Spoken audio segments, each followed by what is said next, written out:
जगन्नाथपुरे नमः। जगन्नाथपुरे नमः। सतगुरे नमः।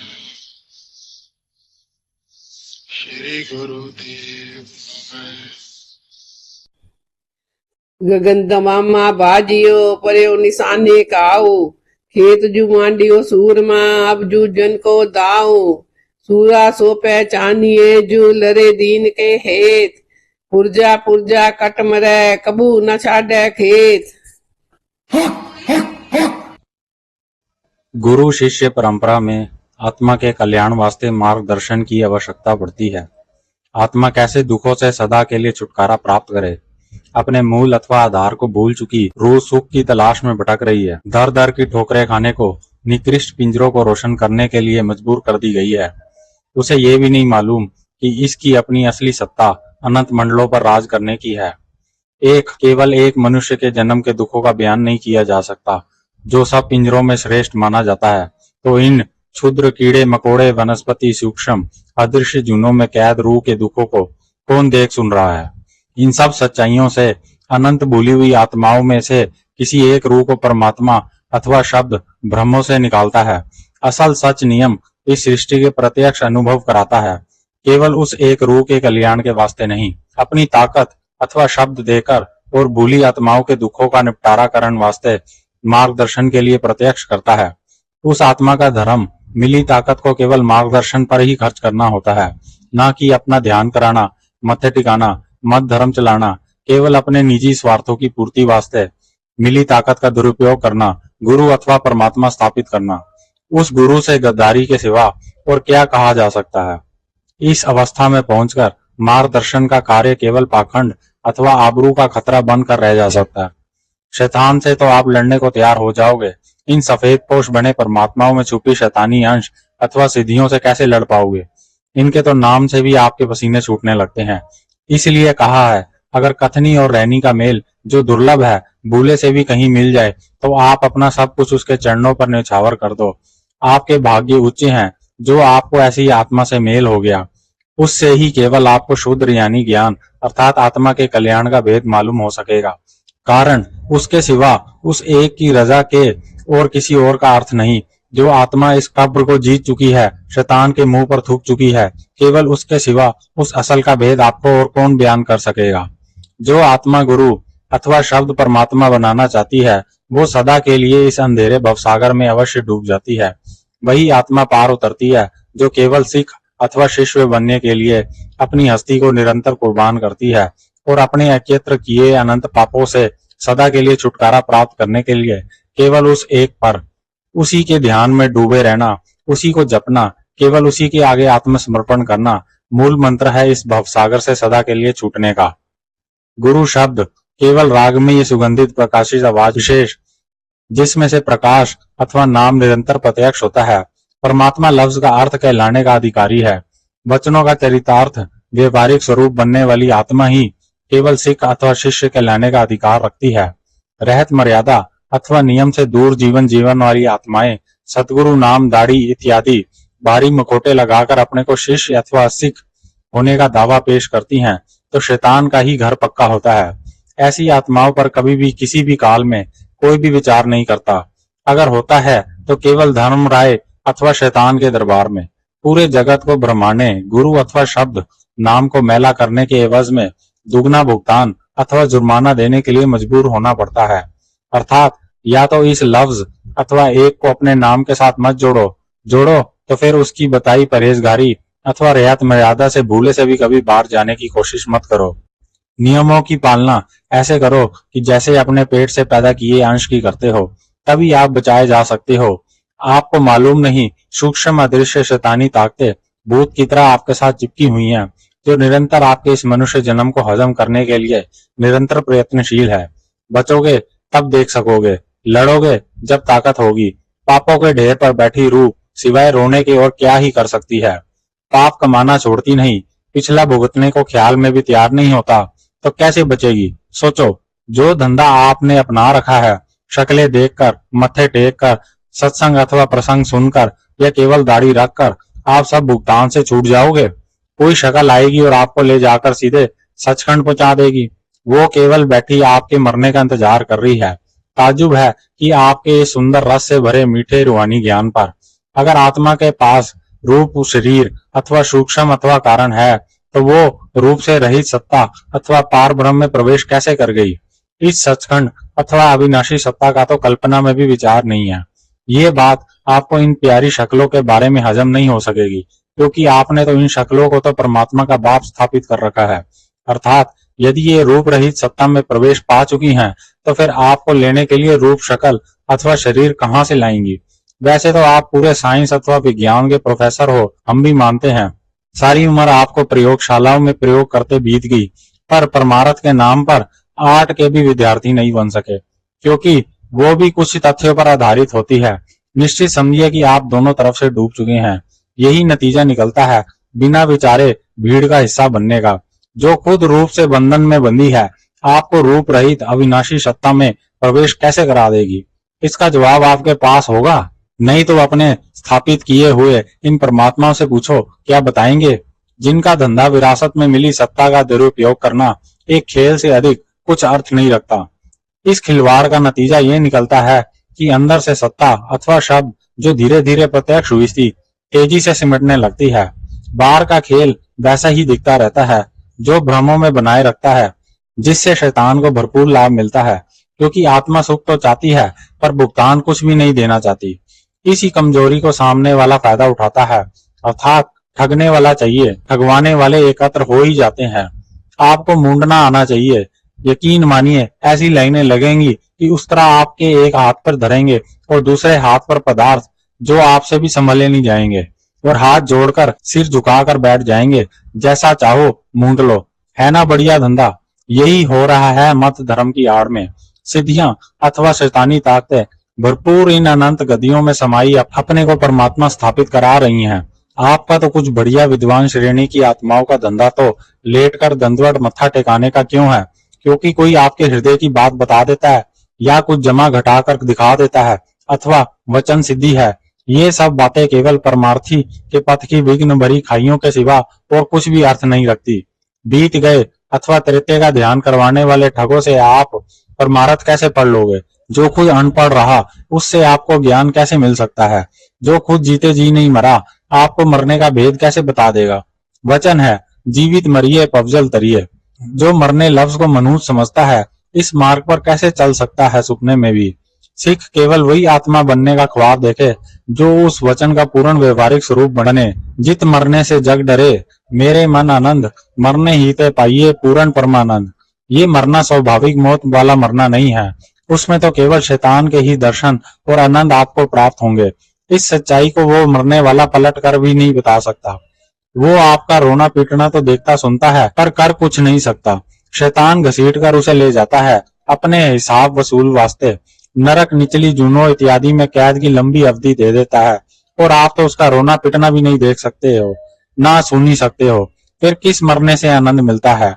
9 दर ठाके दावत राय, 10वें निज घर वासा पाए। ओथे आना शब्द वजे दिन राती, गुरमति शब्द सुनावणिया। बिन शब्दे अंतर अनेरा, ना वस्त लहे ना चूके फेरा।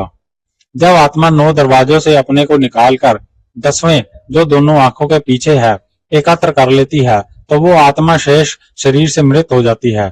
और जब इस शब्द जो प्रकाश अथवा नाम के बाद प्रकाश होता है से जुड़कर इस शरीर के बिंदु चक्र से निकलकर अपने सारे होमवर्क अथवा परमात्मा तक पहुंचने को खत्म करके फिर से इस शरीर में लौट आती है, केवल परमात्मा की रजा में रहने के लिए जीवित मरने वाली आत्मा कहलाती है। वो जब चाहे शरीर से निकल जाती है और जब चाहे लौट आती है। ये जिंदगी भर का अनंत जन्मों का होमवर्क ईमानदारी से करने वाली आत्मा ही केवल शिष्य अथवा सिख कहलाती है। इसी अवस्था को खालसा अर्थात खालिस कहा गया है। ये अवस्था तभी होती है जब समर्थ पाप अथवा पुण्य आत्मा के छूट जाते हैं। आत्मा परमात्मा का अंश पवित्र ही है, उसमें कुछ जमा घटा सुपने में भी नहीं हो सकता। यही कारण है कि वो आज तक एक रूप एक रस वैसी ही है जैसे ये अनंत काल से पहले धूर से उतरी थी। फिर मैली कैसे? कमाए गए पाप अथवा पुण्य के भुगतान कैसे? जब तक दोनों में से कुछ भी बाकी रहेगा, ये खाली श्रेणी में प्रवेश करने का सपना भी कभी भी किसी भी काल में साकार न कर सकेगी। पाप में नरकों में निचले निकृष्ट जूनों में बंधी रहेगी तो पुण्य में स्वर्गों वैकुंठों पर राज करेगी। रहेगी बंधन में ही, एक लोहे की जंजीर से, एक सोने या चांदी की जंजीर से। जंजीर का काम केवल रोकना मात्र है। क्या फर्क पड़ता है कि लोहे की है या चांदी सोने की। निकृष्ट जूने लोहे की जंजीर समझ लो, स्वर्ग वैकुंठों में मिली भोगी जूने चांदी सोने की जंजीर समझ लो, जो केवल पुण्य से ही प्राप्त होती हैं। रहेगी इन तीनों मुल्कों के परमात्मा शैतान की हद में ही। यही शैतान चाहता है। पुण्य दान जो बीज दे, सब धर्म राय के जाई। इसलिए पाप अथवा पुण्य दोनों ही आत्मा के लिए सिवाय पाप अर्थात बंधन जैसे ही हैं। इसलिए सिख शिष्य परमार्थ में केवल वही है जो अपनी मुक्ति के लिए आजादी की इस जंग में निरंतर प्रयत्नशील है। गगन दमामा बाजियो, परियो निशाने गाओ, खेत जो मोंडियो सूरमा, अब जूझन को दाओ। सूरा सो पहचानिए, जो लड़े दीन के हेत, पुरजा पुरजा कट मरे, कबू न छाड़े खेत। मनुष्य जन्म मिलते ही बगुल बज जाता है, शैतान से लड़ाई शुरू हो जाती है। वो निरंतर आपकी इस निश्चित मिली प्राण शक्ति को हजम करता जा रहा है और आप नाचने कूदने, बाजे बजाने में, जन्मदिन मनाने में, अपनी हस्ती को निरंतर मिटाने अथवा हारने में लगे हो। विशेष आपको ताजुब होगा, आपके दलाल श्रेणी के ज्यादातर गद्दीदारी खुद इसी कार्य में अपना तथा संबंधित आत्माओं का कीमती जन्म तालियां पीटने, रंग तमाशे में खोते चले जा रहे हैं। क्या परमात्मा का फैसला इन प्यारियों के लिए नपुंसक की जून अथवा श्रृंगार घुंघरू से कुछ गलत तो नहीं हो सकता। ये निश्चित जानिए कि ये इन प्यारियों की ही मांग है। बेचारा गुरु कृपा क्या करे। अब घर घर खोजो, कहाँ कोई पैदा हो गया या कहाँ बाजे बज गए, घुंघरी लो और खूब ताल ठोक कर नाचो। ये मनुष्य जन्म केवल शैतान से लड़ने के लिए, सदा के वास्ते इस खैत खाने से मुक्त होने के लिए मिला है। दीन लफज आत्मा के लिए आया है। जो प्राणी आत्मा की भलाई कल्याण के लिए मैदान में उतरता है, इस लड़ाई को लड़ता है, केवल वही सूरमा कहलाता है।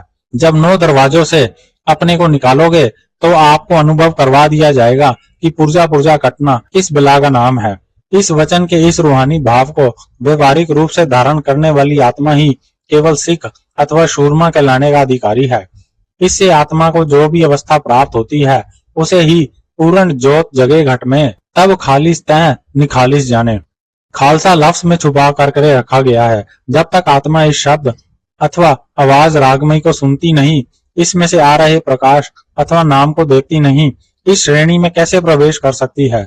सिख अथवा खालसा कहलाना आसान, लेकिन बनना बहुत दुर्लभ है। आपको कई अखत जन्म भेंट चढ़ाने पड़ेंगे इस असली स्वरूप को अनुभव करने के लिए। ये केवल दाढ़ी का विषय नहीं है, इसे तो कोई भी रख सकता है, और ये घर अथवा दूर जाने का कोई निश्चित सर्टिफिकेट अथवा प्रमाण पत्र नहीं है। इसे अच्छी तरह से समझ लो।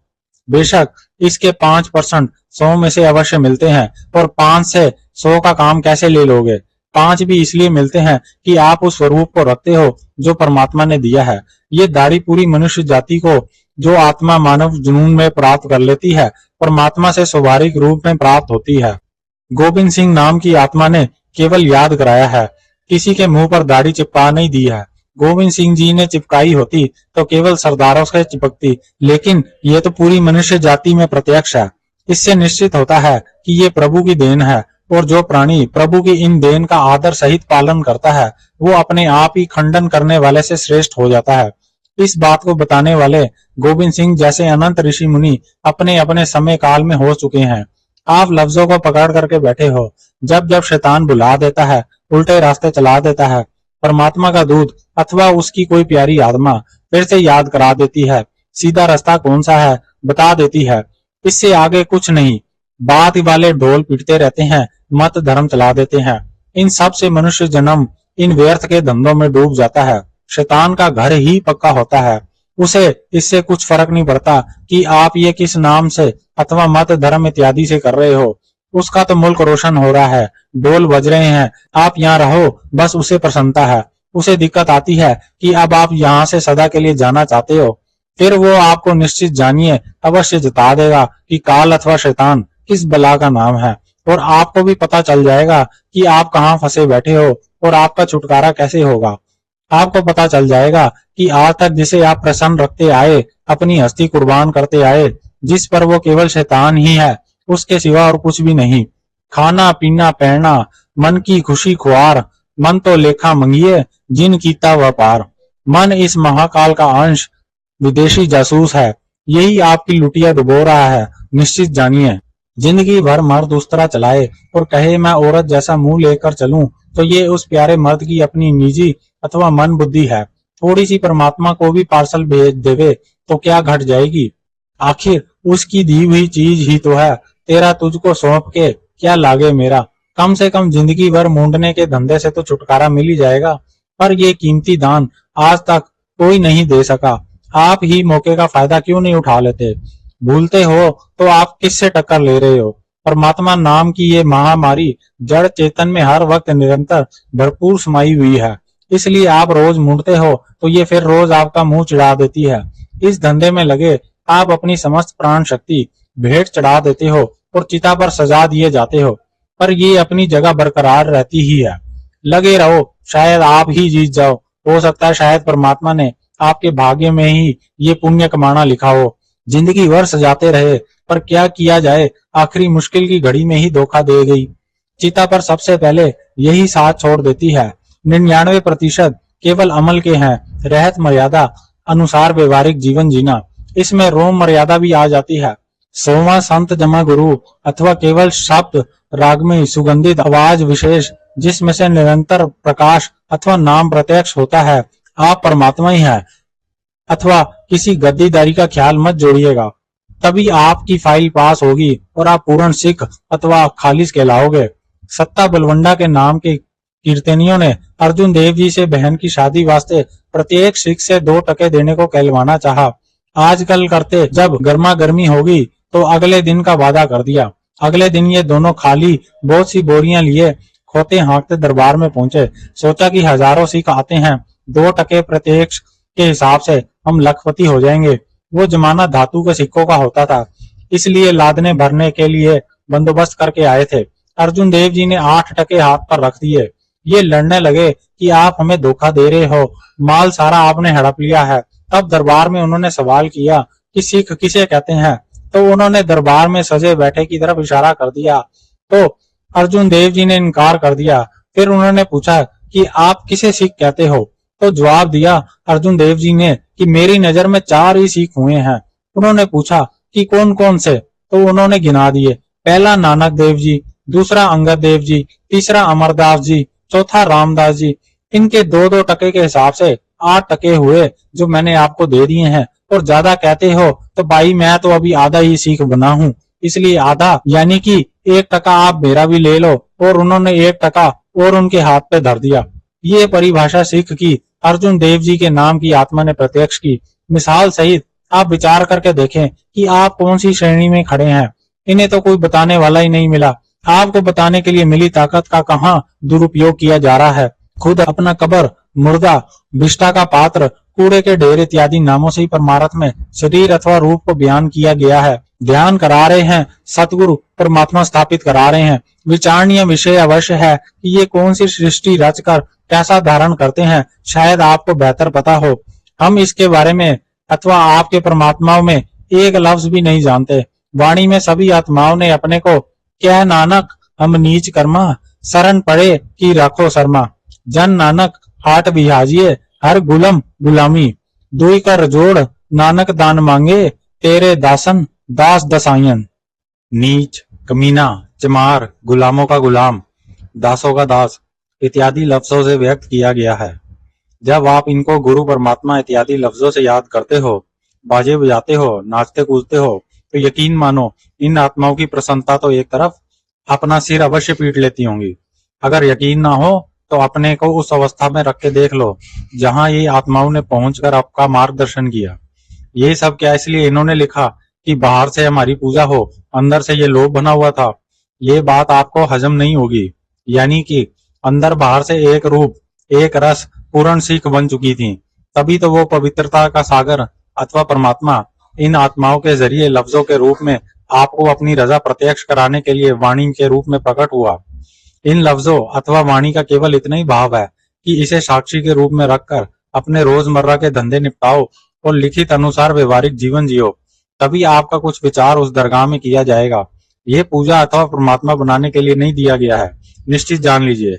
इसलिए लिखा कर दिया गया है कि अगर इस भूत अथवा मन से बचना चाहते हो तो श्वास श्वास सिमरो गोविंद, मन अंतर की उतरे चिंत। ये भूत इस शरीर में आत्मा के साथ चिपका हुआ है जन्म जन्मांतरों से। इससे बचने का सिवाय परमात्मा की शरण के और कुछ उपाय सुपने में भी नहीं है। कोई ईसा को पकड़ के बैठा है, कोई मोहम्मद, कोई हजूर दाता महाराज, बाबा नानक, गोविंद इत्यादि को कहाँ ढूंढोगे, किसे पकड़ोगे, कौन छुड़ाएगा? अभी सोच लो, जब तक प्राण है उस एक को जीते जी प्रत्यक्ष कर लो, वही निपटाने में हर वक्त समर्थ है। निरंतर आपको ले जाने के वास्ते आपके रोम रोम में समाया हुआ है। आप उस एक के सिवा और कुछ भी नहीं हो। जिन शक्लों को पकड़ के बैठे हो, ये सब शैतान से ले गई थी और उसे ही वापस दे दी गई। जहां तक की कमाई थी, आत्मा वहां तक पहुंच गई।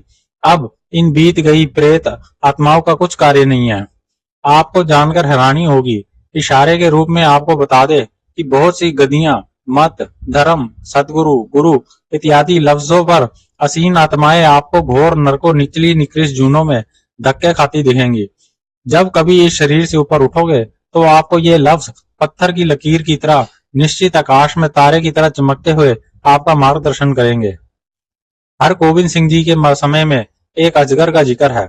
जब उसने शरीर छोड़ा तो उन्होंने श्रद्धालुओं को बता दिया कि कभी ये धर्म का गुरु था और ये जो कीड़े इसमें से निकलकर इसे अब खा रहे हैं, ये इसके सेवक थे। ये इनकी खोटी कमाई पर मुंह चलाता था, अब ये अपना हिसाब चुका रहे हैं। गुरु शिष्यों सहित ऐसी साक्षी जानकर भी आप उस एक परमात्मा की शरण ना लेकर ठगों के पीछे अपनी हस्ती मिटा रहे हो, तो कैसे और किस काल में फिर से इस उत्तम जून को प्राप्त कर सिख बनने का सपना साकार कर सकोगे? आपको इस बात को जानकर अवश्य हैरानी होगी कि सुपने में भी आप कल्पना नहीं कर सकते। इशारे के रूप में कभी इस धरती पर आपकी आयु कम से कम 1,00,000 बरस की अवश्य रही है। इसी को सतयुग की संज्ञा दी जाती है। सत्य जमा युग अर्थात सत्य यानी कि रहने वाली सत्ता का युग यानी कि समय। उस समय काल में धरती की अपनी समर्था बयान करने योग्य अवश्य है। इतने पदार्थ स्वाभाविक रूप से अपने आप प्रत्यक्ष होते रहते हैं कि लफ्जों में कैसे व्यक्त किया जा सकता है। आपको पैर रखने के लिए धरती ढूंढनी पड़ती है। इतने पदार्थ हर वक्त विभिन्न श्रेणी के कारपेट की तरह बिछे रहते हैं। आपकी दुर्लभ कामना से कहीं बढ़कर केवल एक ही मिसाल की स्थिति स्पष्ट हो जाती है कि आपको एक बार भोजन अर्थात खाने का धंधा कर लेने के बाद कम से कम 2 से 4 मास तक केवल वायु पर निर्भर रहना अधिक रुचिकर लगता है और भोजन के पदार्थ पैदा करने या पकाने की कोई कल्पना भी नहीं है। आपके स्वादों से कहीं बढ़कर भरपूर मिष्टान तथा पौष्टिकता के लिए एक से बढ़कर एक पदार्थों का अंबार हर वक्त निरंतर उपलब्ध रहता ही है। परमात्मा ने यह सृष्टि अथवा खेल आत्मा के मनोरंजन के लिए ही प्रस्तुत की है। फिर ये सब कैसे बदल गया? उसका एक ही कारण है, पाप। और ये पाप रूह का अपना कमाया हुआ है और इस निकृष्ट कमाई का कारण है संग। इसका संग शैतान की सलाहकार समिति ही केवल आत्मा के पतन का कारण है। ये समिति कभी संतुष्ट नहीं होती, बल्कि इनकी मांगे शैतान की आंत की तरह केवल बढ़ती ही रहती हैं। ये समिति के सदस्य आपकी बेहतरीन इंद्रियां ही हैं, जिनको संतुष्ट करने के लिए आप दिन रात केवल चिंतित ही रहते हैं। भूल जाते हैं कि बालन डालते रहने से ये आग अथवा इंद्रियों का स्वाद कब बुझेगी। साधारण सी बात है कि बालन अथवा ईंधन डालना बंद कर दीजिए, कब तक जलेगी? पर इस अवस्था के लिए कोई तैयार नहीं होता। उल्टा इस ईंधन को एकत्र करने के लिए निरंतर मर्यादा रहित व्यवहारिक जीवन जीना अपना पेशा भी बना लेता है। इसका नतीजा ये निकलता है कि जैसे जैसे निकृष्ट कमाई अथवा पाप जीव कमाने लगता है, ये इनायतें धरती की वो भी स्वाभाविक रूप से जीव के लिए परमात्मा ने इसके कदमों के नीचे बिठाई थी, लुप्त होने लगती हैं धीरे धीरे। कहा जाता है कि परमात्मा ने पेट लगाकर मनुष्य के साथ जायती की है, पर विचार कर लो कि उसे भरने का भरपूर बंदोबस्त उसने पहले ही इसकी मांगों से कई गुना अधिक बढ़कर कर दिया है। धरती पर ना हल चलाने की जरूरत है, ना सींचने की। ऋतुएं आपके इन नियमों की साक्षी हैं। अब जैसे जैसे जीव परमात्मा को भूलने का पाप कमाने लगता है, ये स्वाभाविक रूप से प्राप्त होने वाली संपदाएं सीमित होने लगती हैं। अर्थात जो कार्य मानव का था, भज केवल नाम, इसके अलावा कोई रोजगार, पेट इत्यादि की समस्या का सवाल ही नहीं पैदा होता। वाणी अपने आप में पूरा अर्थ गुप्त रूप से रखती है कि केवल कमाई से ही इसके भाव परमात्मा की दया द्वारा प्रत्यक्ष होते हैं। ऋषि मुनियों का व्यवहारिक जीवन आपके ग्रंथ में उन वाक्यों की साक्षी देते हैं। वे जंगलों में कौन सा धंधा करते थे कि उनकी समस्त समस्याओं का समाधान केवल उनके रहने के स्थान अथवा आश्रमों में ही हो जाता था। विचारणीय प्रश्न है कि आज क्यों नहीं होता? तो जवाब है कि आपकी अपनी ही कमाई हुई इस रस से भरी मीठी वस्तु अर्थात पाप। अब जैसे जैसे आप इस अपनी प्यारी वस्तु को अधिक बढ़ाने लगते हैं, समय बदलने लगता है अर्थात घटने लगती है। चांद, सूरज, हवा, धरती इत्यादि तो वहीं रहते हैं, केवल आप उस संपदा को खोने लगते हैं जिसे शब्द अथवा आवाज, नाम अथवा प्रकाश अथवा परमात्मा कहा जाता है। अब आपकी उम्र भी घटने लगती है। इसी को ऋषियों ने त्रेता युग कहा है। इसमें आपकी आयु कम से कम 10,000 साल की अवश्य ही रहती है। भगवान रामचंद्र जी ने 10,000 साल से अधिक अपना छत्र इस धरती पर चलाया और मर्यादा स्थापित की और मर्यादा पुरुषोत्तम कहलाए। उनके पिताजी की उम्र 60,000 साल से अधिक रही है। आपके ग्रंथ इसके साक्षी हैं कि जब आपकी वासनाएं और बढ़ी तो आपने कुछ और अपनी प्यारी धरोहर को बढ़ाया, तो आपकी उम्र समय बदलने के साथ ही 1000 बरस की रह गई। इसी को ऋषियों ने द्वापर युग की संज्ञा दी है। भगवान श्री कृष्ण जी ने इस युग में 1000 साल से अधिक अपनी लीलाएं प्रत्यक्ष की। आपके ग्रंथ साक्षी हैं। पर जब आपका पेट कुछ अधिक बढ़ गया तो आपने इसे भरने के लिए अपने प्यारे मिष्ठान से भरे पदार्थ को कुछ और बढ़ाया। आखिर मांग के बढ़ने पर उत्पादन बढ़ाना ही पड़ता है। बिना प्रोडक्शन बढ़ाए काम कैसे चलेगा? मांग जो पूरी करनी है। अब आपकी आयु कुछ और शिलिंग अथवा घट कर गई, वो 100 बरस के करीब रह गई। इसी को ऋषियों ने कलयुग की संज्ञा दी है। अब तो भाई आपका पेट कुछ अधिक ही फूल कर बड़ा हो गया है, जिसे भरने की चिंता में आपने अपनी प्यारी धरोहर अथवा मीठे रस से भरी का उत्पादन बढ़ाने के लिए आपने कई नई यूनिटें अथवा इकाइयां बड़ी सज धज के साथ खोलनी पड़ के रह गई हैं। इसका निश्चित नतीजा आप जानकारी के लिए केवल जान लें कि आगे आपकी आयु कुल 30 बरस के करीब ही रहेगी और इसी क्षण भंगुर जीवन में अपने समस्त कार्य निपटाने होंगे। केवल गर्भ निरोध के उपाय, डिस्को स्प्रे, कंप्यूटर इत्यादि यूनिटें आपके कीमती जन्म को हजम करती चली जा रही हैं। आप इन्हें बढ़ाने तथा कायम रखने की चिंता में असल में बढ़ नहीं घट रहे हैं निरंतर। आपके समस्त दावे झूठे साबित हो रहे हैं विकास के नाम पर ऊपर उठने के। इसलिए ऋषि श्रेणी की आत्माएं केवल पेट घटाने के उपायों पर ज्यादा ध्यान देती हैं। ज्यादातर केवल उस एक के ख्याल में ही डूबती हैं। सीमित तन पर गुजारे मात्र की प्रविष्टि संसार से रखती हैं, तो वो भी कोई ऐसी आत्माओं को भुला नहीं है। उसकी सत्ता जड़ चेतन में निरंतर भरपूर समाई हुई है। उनके सब बंदोबस्त वो पहले से ही भरपूर प्रत्यक्ष रखता है। कमी केवल जीव में ही है कि यही उसको भूला बैठा है। आपके पैदा होने से पहले थनों में आपका भरपूर मिष्ठान, पौष्टिकता से भरपूर साधन प्रत्यक्ष उपलब्ध केवल आपके लिए सजा कर रख दिया जाता है। केवल इसी मिसाल से आप अपने श्रेष्ठ प्रोजेक्टों की निरस्ता को कालिक बना करके अपने ऊपर पोत लें। वो केवल यही रहा है, चाहे माने या ना माने कुछ फर्क नहीं पड़ता। इसी धरती पर जो पानी 3-4 फुट की खुदाई पर उपलब्ध हर समय रहता था, आज 150 फुट धरती का सीना चीर कर माथा फोड़ना पड़ता है कि कब धोखा दे जाएगा, कुछ यकीन से नहीं कहा जा सकता। कारण वनस्पति का मुंडन, जो धरती का रोम कहा जाता है। अब विचार कर लो कि जो इस शरीर रूपी धरती से रोमों का मुंडन करने में अपनी हस्ती मिटा रहे हैं, नतीजा वही जो ऊपर लिख आए हैं, घटाव केवल। परमात्मा का प्यारा वही है जो उसकी दी गई इनायतों का सदुपयोग करता है, उनकी कदर करता है, ना कि उन्हें पैरों तले रोनता फिरता है। विशेष धर्म में जब आप डॉक्टर के अधीन होते हैं तो वो पहला उस्तरा चलाता है, बाद में चाकू से कार्य निपटाता है। अर्थात मनुष्य का जन्म रोम से अधिक कीमती है। उसे बचाने के लिए डॉक्टर को रोमों की बलि देनी ही पड़ती है। इसी में बुद्धिमानी है। सुरक्षित जीवन में इन बेचारे निरीह प्राणियों की बलि आपको बहुत बड़ा जुर्माना देने पर मजबूर कर देगी, ये आप निश्चित जानिए। पानी की मिसाल ध्यान कर लें। आप अपने उस मकसद से दूर होते जा रहे हैं जिसके लिए मनुष्य देह अथवा जन्म आपको किसी की विशेष दया से केवल प्राप्त हुआ है। आप भूल रहे हैं कि कोई नहीं चाहता कि आप केवल ये कार्य करने में समर्थ रहें। वो हैं शैतानी ताकतें जो अति सूक्ष्म अथवा अदृश्य रूप से निरंतर आपके इस कीमती जन्म को हजम करती चली जा रही हैं। आप इनके सुपने में विचार अथवा हनन करने में असमर्थ है, और जो हर समय समर्थ है उसे आप निरंतर भूलते चले जा रहे हैं। भज गोविंद भूल मत जाओ, मानक जन्म का यही ले आओ। केवल इसी कार्य के लिए आपको ये सब इनायतें परमात्मा से स्वाभाविक रूप से प्राप्त होती हैं। जब आप केवल उसे ही भूलने लगते हैं और उसकी दी हुई समर्था को दूसरी जगह पर खर्च करने लगते हैं, तो ये गलती आपको अनंत काल का कैदी बनने पर मजबूर कर देती है।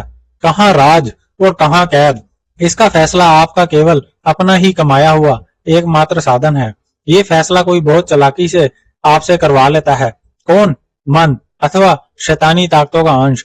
ये ताकतें निरंतर जीव को उल्टा ज्ञान देती रहती हैं, जिन्हें बिना प्रभु की दया के सपने में भी जानना असंभव है। निश्चित होता है कि जहां से जीव को लाभ होना है, वहीं से उसे दूर रहने के लिए निरंतर प्रेरणा गुप्त रूप से मन के जरिए मिलती रहती है, जिसे अंधा बहरा प्राणी भूले से भी नहीं जान पाता।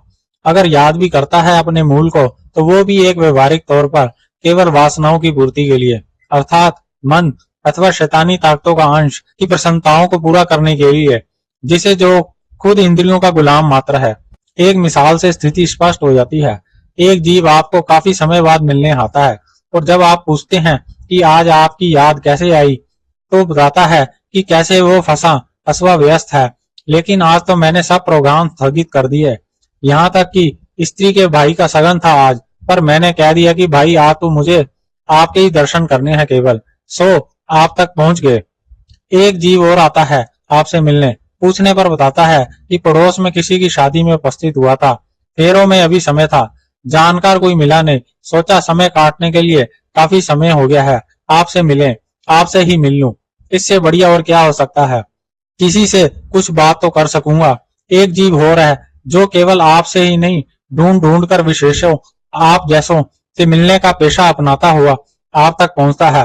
कुछ समय बाद उसके विशेष दूत से आपको पता चलता है कि कुछ विशेष सौदा उनके खास साहब जी ने किया था, पर बंदोबस्त ना हो सकने के कारण घाटे को बचाने के लिए आपकी याद आई। सुना है आपने बच्चों के लिए भविष्य निधि अथवा सुरक्षित कर दी है।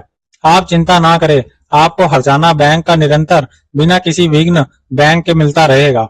साहब जैसे सफेद पुरुष चरित्रवान आपको और कहाँ मिलेंगे।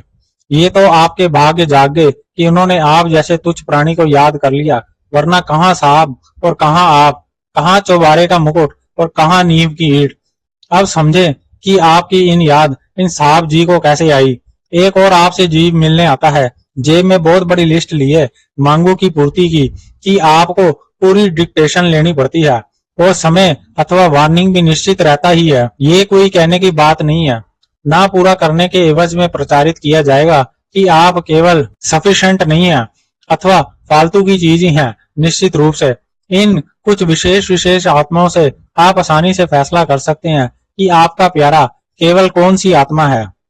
विशेष सावधानी, ये विशेष सफेद पोश साहब श्रेणी की आत्माएं सेवकों सहित हो सकता है, दुनिया के मुरब्बे बांटने वाली हों, अर्थात बड़े बड़े पातशाह, आसमानी ताकतों के नुमाइंदे यानी कि पैगंबर श्रेणी की भी हो सकती हैं। कब आपकी जिंदगी भर के भजन अथवा आपके बच्चों से मुंह के निवाले यानी कि उनका सुरक्षित भविष्य कब ऐसे चाट जाएंगे जैसे दीमक लकड़ी को कि आपको पता भी नहीं चलेगा। निश्चित रूप से जब पता चलेगा तो बचेगा केवल शेष जिंदगी भर रोने तड़पने के लिए लाल लाल खून के आंसुओं का भंडारा, जिसे देखने सुनने वाला आपकी अपनी चार अंधेरी दीवारों के सिवाय और कोई सपने में भी नहीं मिलेगा। निश्चित रूप से साथ संगत जी, यदि कुछ जरा सा भी कम रह गया अथवा बढ़ गया है, तो हम दोनों हाथ जोड़कर नतमस्तक आपसे क्षमा प्रार्थी हैं। अतः कृपया क्षमा प्रदान करें और बख्शने की कृपालता करें। धन्यवाद। सृष्टि में सदा ही कोई एक विरला, दुर्लभ, मर्यादित महाजीव विशेष विद्यमान होता ही है। अतः हम उस महाप्राणी को दोनों हाथ जोड़ नतमस्तक सदा ही नमस्कार करते हैं। सतनाम रमैया, रमैया सतनाम है।